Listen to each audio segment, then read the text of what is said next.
Okay, bisare kare none nyangusuza kandi gwikaze nizere ko meze neza cyane nizere ko ramuro kabisa nizere ko nta kibazo kimwe ufite nizere ko ibyo byose biri ku murongo rero ngo ikaze kuri BARYINYONZA Talk Sports kabisa twamaze kugarukana none nababwiye ko naje kabisa kwa kuri ko mwari muzi no nazanye izindi imbaraga zasanzwe nazanye kabisa izindi vibes zo kugira ngo nge mahama ukuru mu buryo bwiza cyane umwanya wampaye kabisa nabizi neza ko utazajya wicuza nagushimiye cyane ko wongeye gufata akanya ko kuza kuganira natwe hano kuri BARYINYONZA Talk Sports imana igumice cyane uri umuntu wa danger uri umuntu ukomeye uri umuntu nkunda uri umuntu nshyigikira uri umuntu umunyamutima mwiza wumva ko ushyigikiye iterambere ryanjye ntako byaba bisa ndamutse nteye imbere nawe ugatera imbere ndamutse nteye imbere n'undi wese agatera imbere mu by'ukuri nabifuriza guhirwa nabifuriza kunesha nabifuriza gutsinda mu izina rya Yesu byo mukora byose nyagasana ajye komeza kubamo kandi ajye komeza gushyiramo akaboko ke kugira ngo nibura twese duteye imbere rero yes ntabwo nibuze kuza kubatinda ndabizi ko ikintu bamushaka cyane ari ikintu cyitwa makuru y'imikino tugeze mu gihe cya transfer umva nzafata umwanya uhagije pe nzangamba amakuru y'amatransfer agezwe mu kanya gato mu kiganiro cyatambukaga no kuri BARYINYONZA Talk Sports twagarukaga rero kuri za transfer zigezweho cyangwa cyane inkuru ya Cristiano bigeranye na match yarakine ku mugoroba ndetse nibyo tangaje nyuma y'iyi match akaba muri kano kanya tugiye guhita twinjira no mu makuru menshi cyane kuvuga rero icyo kibazo nko kuyarapa nicyo tugiye gukora muri kano kanya urumva hari ukuntu ibinyamakuru byandika ko byandika ari byinshi nanjye nshaka kubahereza ku bwinshi mera nk'uri kurapa ubundi habaha amakuru ninje mu binyamakuru bitandukanye cyane ntabwo nza kuza gutindamo rero reka ninjire muri style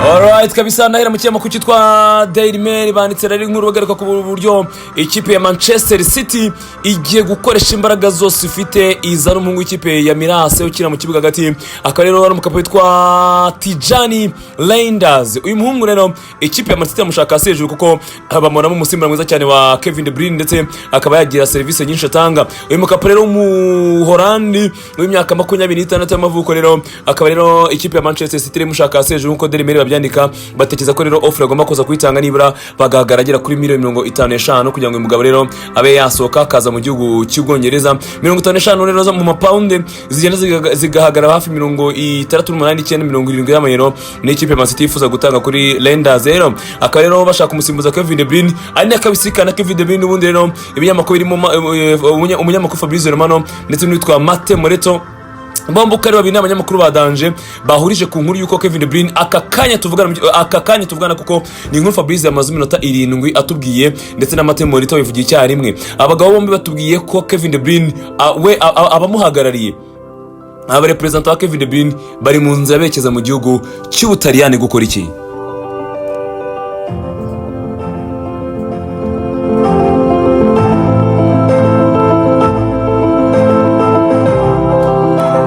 abahagarariye Kevin De Bruyne kwekeza mu gihugu cy'Ubutaliyani kabisa kugana n'ikipe ya Napoli ku masezerano y'imyaka 3 babaye nka offer kuri uyu musore kugira ngo abe rero yakekeza mu gihugu cy'Ubutaliyani birumvikana rero mu minsi ishize twigize kubona umudamu wa Kevin De Bruyne yerekeza mu gihugu cy'Ubutaliyani yagiye gushaka inzu yo kwamara mu mujyi wa Naples abantu baramubona rero bananamufotora bavuga ati dore nguyu madamu yahageze bisane ko Kevin De Bruyne yifuza kuzanga gukina mu gihugu cy'Ubutaliyani uyu mukapera mu Bubiligi yigeze no gutangaza avuga ko atifuza gusohoka ku mugabane burayi aracyari kare cyane yumva agifite byinshi byo komeza gutanga muri we offer y'imyaka 3 rero ni ikipe ya Napoli yamaze kumutereka ku meza ari impamvu bamuhagarariye bamaze kugira mu gihugu bari kujya mu gihugu cy'Ubutaliyani muri kano kanya kugira ngo ajye gufinaliza iyi deal tayari niba Kevin De Bruyne niba koko yasoka mu gihugu cy'Ubwongereza akajya mu gihugu cy'Ubutaliyani ubwo ni inkuru komeza kwikira cyane nako kandi umunyamakuru w'inshuti yanjye witwa Santi Aona akaba umunyamakuru ukomeye cyane ukora ikinyamakuru cyitwa Football Mercato mu gihugu cy'Ubufaransa uno mukapane nawe akaba yatubwiye inkuru yuko ikipe ya Chelsea mu gihugu cy'Ubwongereza rero yenda kumvikana n'umusore witwa Emmanuel Emega ni muntu ki ikipe ya Chelsea ishaka muri kano kanya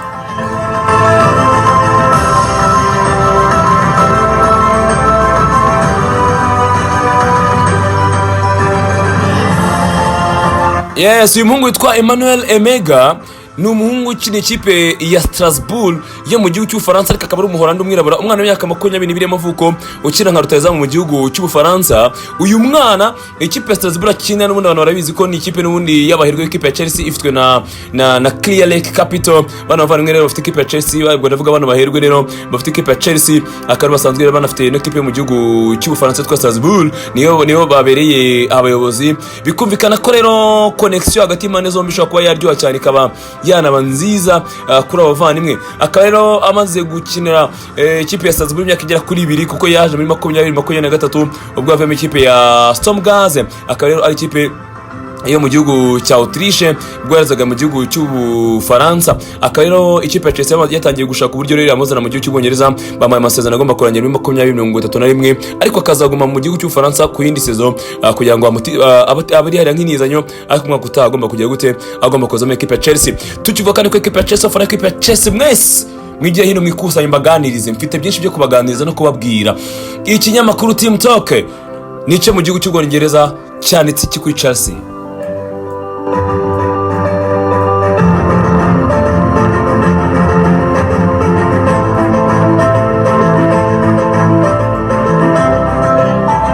Batubwiye ko hari intambara irimo amakipe agera ku 3 mu gihugu cy'Ubwongereza rero ariko akaba arimo n'ikipe ya Chelsea kumva witwa Rafael Leao. Ni intambara y'imikipe ya Chelsea, intambara y'imikipe ya Manchester United ndetse n'ikipe ya Bayern Munich yo mu gihugu cy'Ubudage. Aya makipe uko 3 nkubwiye yaba Chelsea ya Bayern Munich ya Manchester United zose ko 3 zirashaka umugabo witwa Rafael Leao n'umunyaportugal ukina ikipe ya Milan AC mu gihugu cy'Ubutaliyani. Uyu mungu amaze igihe mu gihugu cy'Ubutaliyani mu by'ukuri akaba rero yumva ko igihe cyo gusohoka gikwiye kuba ari kimwe rero. Ikipe ya Chelsea ikaba rero yamaze kumutera imibare rero ariko ni intambara ikomeye cyane agomba kuza kurwana n'abavandimwe bandi bamushaka kugira ngo bareko bamwegukana. Akaba rero ino sezo yonyine iyi sezo 2024-25 ntago yigize agira imibare y'agatangaza cyane ko yatsinze ibitego 8 anatanga n'imipira 8 yavuye ibitego bisobanuye ko yagize uruhare mu bitego bigera kuri 16 byose mu gihugu cy'Ubutaliyani. Akaba icyamako Team Talk tuvuga ko ikipe ya Chelsea igomba guhangana na Bayern Munich, igomba guhangana na Manchester United mu gushaka uburyo bakibikaho uyu muvandimwe. Ese baramukeneye cyangwa se intambara bazayitsinda?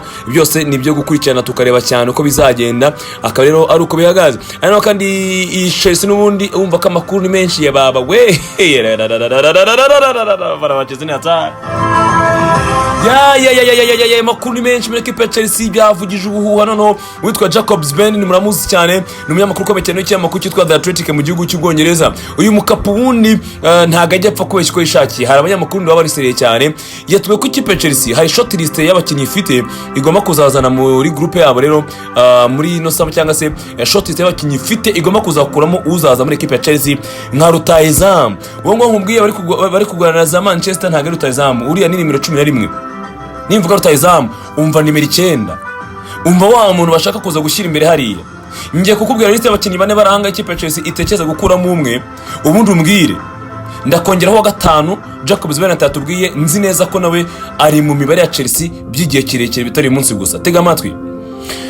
Yitwa Liam Delap Rutahizamu ikipe ya Ipswich Town mu gihugu cy'Ubwongereza. Ikipe yamaze kumanuka mu cyiciro cya kabiri mu gihugu cy'Ubwongereza. Uyu muhungu masezerano afite mudiri yuko atagomba kumanukana nabo. Muri match 37 yakiniye muri no sezo yatsinze ibitego 12 byose anatanga imipira 12. Uwo ni uwa mbere. Uritari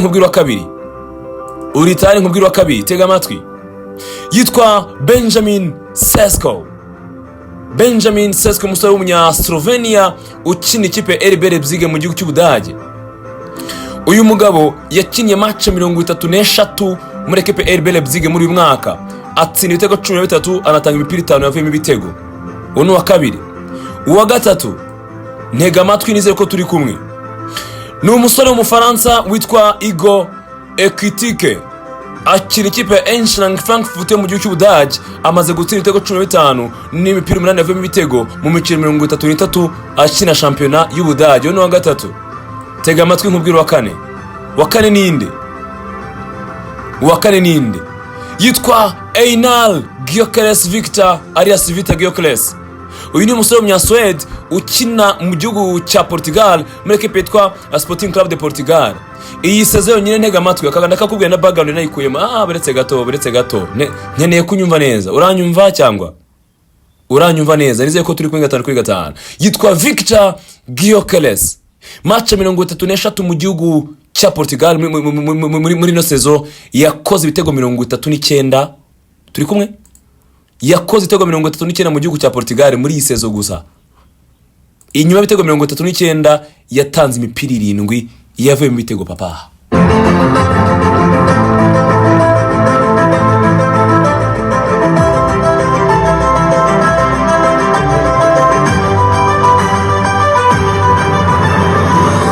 Yitwa Victor Gyökeres, Rutahizamu kabutindi muri nesozo wakoze bisa n'agatangaza cyane.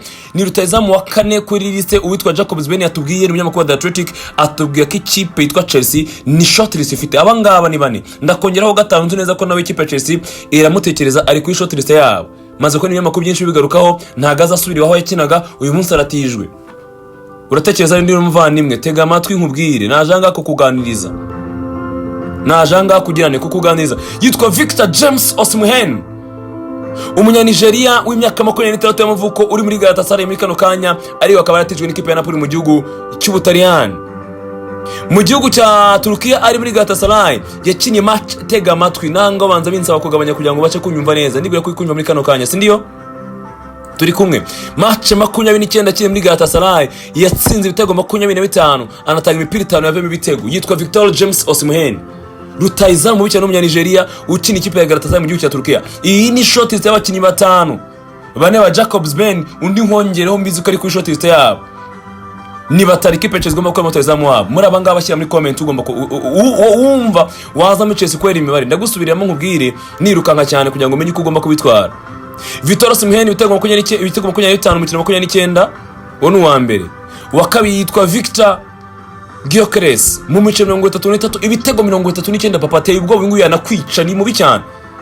Yanakwica ni mubi cyane ngo ni ikimasa kandi kirenze kuri ibyo afite imyaka 26 y'amavuko. Nicyo gihe cyo kuvundereza. Nicyo gihe cyo gucira mu izamu hari abandi yanakwi 39 mu 33. Abo ni babiri. Igiye kitike ibitego 15 mu 33 ari hasi. Benjamin Sesko ibitego 13 mu 33 ari hasi. Turi kumwe Liam Delap ibitego 12 mu 37 ari down. Hagati ya Victor James Osimhen ndetse na Victor Gyökeres. Abo ni Rutahizamu muri equipe Chelsea gomba ko Rutahizamu niba ko kishaka ikimasa gikomeye cyane. Hari umunyamakuru kare ari nkuru ntababwiye kuri Cristiano nanze ko bira ko nabonaga nyine ibintu biraho ngaho bimeze ukuntu. Umugabo yitwa Duarte York yari Rutahizamu equipe ya Manchester United yari yagiye inama Chelsea yo kuvuga ngo bazanye Cristiano ngo ngaramutse abonye abantu bamuheza pass nyinshi ko Rutahizamu mwiza wabatsindira. Iyo nkuru nanze kwibabwira.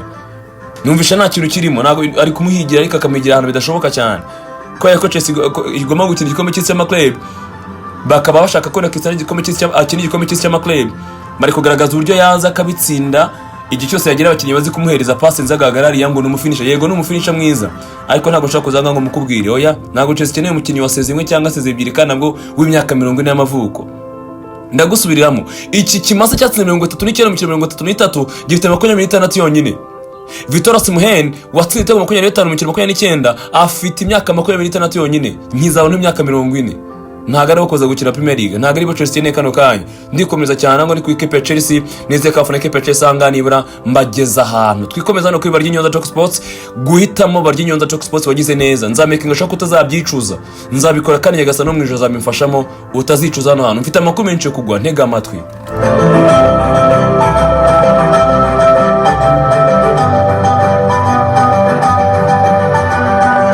Ikinyamakuru iPepa nicyo mu gihugu cy'Ubwongereza nabo batuguye inkuru igaragaza ko ikipe Newcastle amaze kwasereye cyane ku musore w'ikipe ya Brighton and Hove Albion. Ni umusore ukina nka Rutahizamu witwa Joao Pedro. Uyu mukaporo bikavuga ko ikipe ya Newcastle iramushaka cyane ariko agatuza igomba kumanuka kwa Brighton gateye ubwoba. Amafaranga Brighton yavuze nk'uko ikinyamakuru iPepa cyabyanditse nyakubwiye wakikanga. Ni menshi cyane gusa ikipe ya Newcastle ifitagera kuri $150 yose mu mapound igomba gutwara ku isoko ry'igwa n'igusha ry'abakinnyi muri uyu mwaka kugira ngo ibyo bigende neza cyane. Ano kandi cyangwa transfer.com atuye ko Manchester United ishaka gusinyisha umuhungu witwa Nelson Semedo akaba umusore ukina kuri nimero 2 kwa ikipe ya Wolverhampton Wanderers mu gihugu cy'Ubwongereza.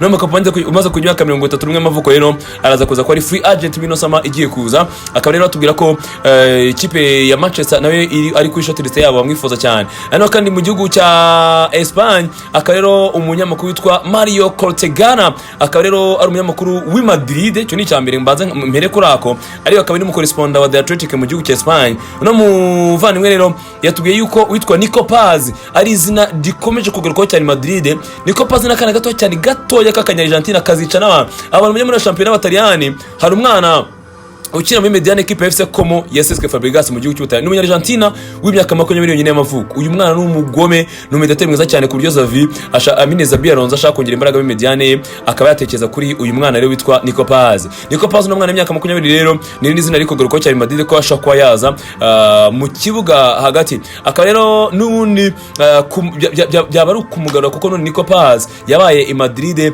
abantu bamuzi kuva kera hose rero ni umwana wabaye hari i Madrid rero akaba rero ku myaka makumyabiri y'amavuko performance yagize mu gihugu cy'Ubutaliyani arizo ziri gutuma batekereza ko bamuzana kuko n'undi niho yavuye mbere ko ajya mu equipe FC Como yagiye rero muri 2024 ngo rero nuko ko Madrid ishaka kuba yamwisubiza no gukomeza kwikurikirana cyane muri Daily Mail kandi none aho Manchester manika amatangazo abo batubwiye ko witwa Matthew Skuna nyuma y'uko Manchester igomba gutriggeringa risk clause yabo ya $62,500 y'amapound bagomba kuyishyura muri installments eshatu cyangwa se mu byiciro bitatu bishyura $20,250 buri cyiciro n'ibyiciro bitatu buri cyiciro ni $20,250 Manchester United igomba kwishyura turihuta cyane. Hanyuma kandi iby'umuvandimwe witwa Lamine Yamal nabyo reka tubyinjemo mu buryo bwa nyabwo ariko mbabwira iby'ingenzi by'ukuri mugomba kumenya.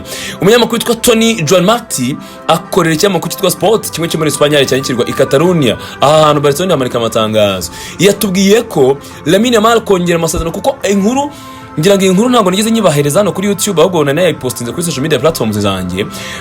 Lamine Yamal agomba kongera amasezerano bitarenze uyu munsi tuvugana kwa kabiri agomba kongera hatagize igihinduka it is today araza kongera amasezerano. So mu kongera amasezerano rero harimo bonus ivuga ko muri aya masezerano ya Lamine Yamal naramuka twaye Ballon d'Or uyu mwana bazamuhereza bonus y'agatangaza nkuko biri mu masezerano yagiranye agomba kujya equipe FC Barcelona kuri proposal bamuhaye. Turihuta cyane ikinyamakuru The Telegraph nicyo mu gihugu cy'Ubwongereza batubwiye ko Casemiro ndetse n'itwa Alejandro Garnacho umwe n'umunya Brazil undi n'umunya Argentina bombi bakinira Manchester United ni bamwe mu bakinyi Manchester ishaka kurikura bakagenda kugira ngo bagabanye amasare ndetse na dépenses batangaho.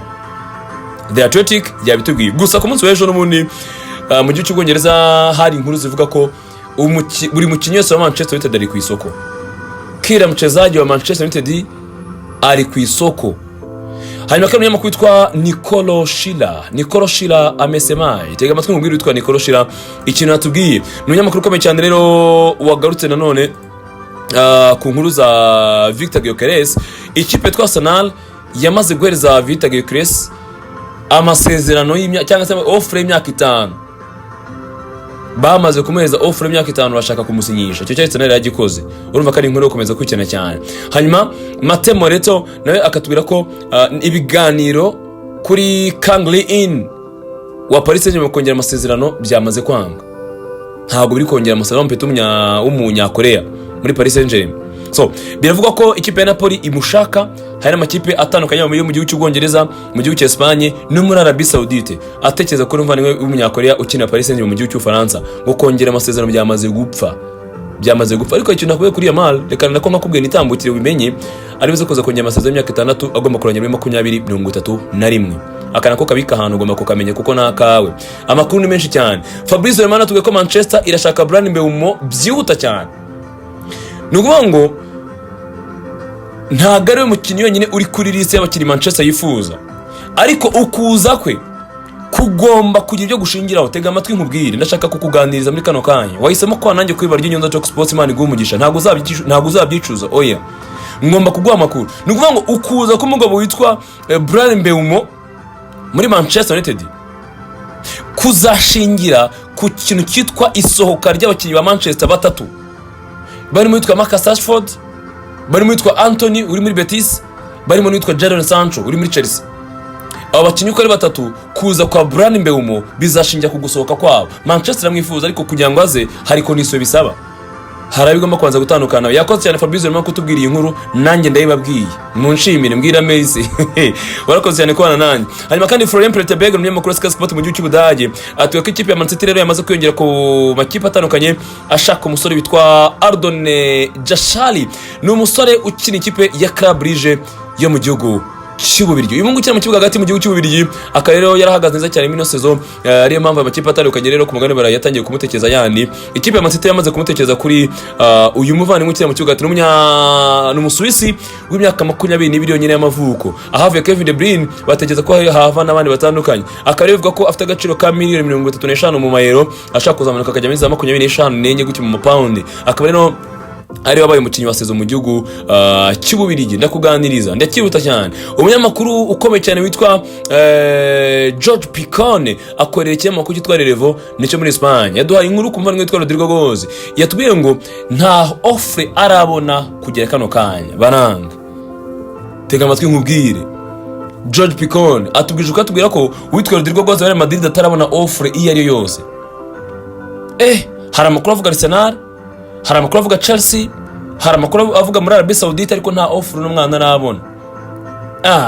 Tega amatwi nkubwire ahanga bizakomera cyane. Iki kinyamakuru kandi Relevo n'ubundi kikatubwira ko ikipe ya Madrid irashaka guhangana n'ubundi kuko nawe inkuru y'umuhungu witwa Alvaro Fernandez Carrales niba nayivugira hanga simbizi ariko ntacyo niyo nawe ntarayivuze kanye subiremo. Ni umuhungu w'umunyespanye ukina ikipe ya Benfica mu gihugu cya Portugal ukina kuri nimero 3 witwa Alvaro Fernandez Carrales. Uyu mwana w'imyaka 22 yonyine y'amavuko ikipe yitwa Madrid yamonye umusimbura mwiza w'abakinnyi bose bari bashaka gukina kwa rw'imoso inyuma. Uyu mwana yanyuze muri academy ikipe ya Madrid y'abakiri batoya ayivamo ajya muri academy ya Manchester United mu gihugu cy'Ubwongereza muri saison 20 yagiye muri 2020 aba muri academy imyaka 2 baramuzamura muri 2022 ariko ntiyakinira Manchester United inkuru. Bamutize muri za Preston North End, bamutiza muri Granada, bamutiza muri Benfica muri 2024 sezi kuri cyo bahita bamugurisha. Nubango yaramaze sezi imwe yonyine agurishijwe na Manchester yamugurisha agera kuri miliyoni zingahe 6 zonyine muri Benfica. Uyu munsi ikipe ya Madrid yamushaka kandi yamushaka kuri miliyoni 50 mu mayero. Benfica itabonye 50 mu mayero ngo nagashaka kumurekura. Yitwa Alvaro Fernandez Carrales kandi umukinnyi mwiza abantu bamubonye muri champion mu gihugu cya Portugal cyase umukino ku mugani barayi mwana mubonye n'umukinnyi w'agatangaza cyane. So bikavuga ko rero ikipe ya Madrid yatangiye iri kumutekereza kandi ari mu mibare yabo kugira ngo bamuzane ku ruhande rw'imoso hariya inyuma bajye kureba ukuntu rero situation zabo zigomba kuza kuba Zenstein. Ndacyakuganiza no kuri BARYINYONZA Talk Sports ariko nakubwiye ikintu kimwe, nakubwiye ko ntazemera ko urambirwa ibyo tukuganiriza. Afazari nzemera nshaka umwanya wo gukora video nyinshi ariko making sure neza ko nibura i video wayirebye cyase wayumvise kuko iyo tubikora dushaka kugira ngo mubyumve kurenza kubireba. So wumva amakuru akunya guhereze vuba mu kanya gato ngweza amakuru menshi niba banashaka kukurambira cyane. Amakuru aracyahari ariko nanye ndacyahari gusa kano kandi ndashaka gucumikira ngaha kugira ngo niba hari n'izindi ngano ufite ngushimiye kuri iminota yawe ntije hanyuma murekure nawe ujye mu zindi ngano zawe. Ariko ndagushimiye cyane warakoze cyane kunshyigikira kuko kureba bino biganiro cyase kubyumva ni support ikomeye cyane ubumpaye nanjye making sure neza kugira ngo nguha amakuru ya nyayo kandi nyaguye no mu buryo bwiza. Imana izakomeza kubimfashamo nawe ndagusabye izakomeze kunshyigikira pe niyo nkunga ikomeye cyane ngusaba. Uzakomeze kuba hafi yanjye, uzakomeze gukora subscribe, uzakomeze gusharinga bino biganiro, uzakomeze kungira neza, uzakomeze kunyifuriza ibyiza, uzakomeze kubisharinga kugira ngo ugende ku bandi kandi ugende muri comment utange ibitekerezo. Ndakwishimira nkwishimira ko wese mukwana nanjye. Imana igumugisha. Nkwifuje gukomeza guhirwa na gahunda zawe zose, nkwifuje gukomeza kumererwa neza cyane, ukomeze kugira ibihe byiza. Nitwa BARYINYONZA hano kuri BARYINYONZA Talk Sports.